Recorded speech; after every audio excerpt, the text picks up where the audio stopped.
பெண்களை தூக்கி வச்சு கொண்டாடுறோம். ஆனா ஆண்களோட சின்ன சின்ன தியாகங்களை நாம கண்டுக்கிறதே இல்ல. ஆண் என்பவன் கடவுளுடைய உன்னதமான படைப்பு. சகோதரிகளுக்காக இனிப்புகளை தியாகம் செய்பவன். பெற்றோர்களின் ஆனந்தத்திற்காக தன் கனவுகளை தியாகம் செய்பவன். காதலிக்கு பரிசளிக்க தன் பர்ஸை தியாகம் செய்பவன்.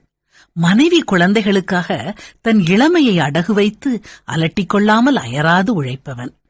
எதிர்காலத்தை லோன் வாங்கி கட்டமைத்துவிட்டு அதனை அடைக்க வாழ்க்கை முழுதும் லோ என அலைபவன். இந்த போராட்டங்களுக்கு இடையில் மனைவி, தாய், முதலாளிகளின் திட்டுக்களை வாங்கி தாங்கிக் கொண்டே ஓடுபவன். அடுத்தவர்களின் ஆனந்தத்திற்காகவே ஆயுள் முழுவதும் அர்ப்பணிப்பவன். அவன் வெளியில் சுற்றினால் உதவாக்கரை என்போம். வீட்டிலேயே இருந்தால் சோம்பேறி என்போம். குழந்தைகளை கண்டித்தால் கோபக்காரன் என்போம். கண்டிக்கவில்லை என்றால் பொறுப்பற்றவன் என்போம்.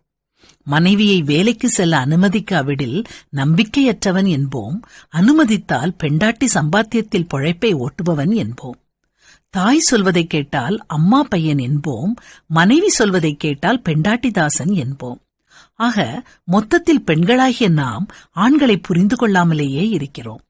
ஆண்களின் உலகம் தியாகங்களாலும் வியர்வையாலும் சூழப்பட்டது. சகோதரியே, இதை புரிந்து கொண்டு உன் தந்தைக்கு மரியாதை கொடு.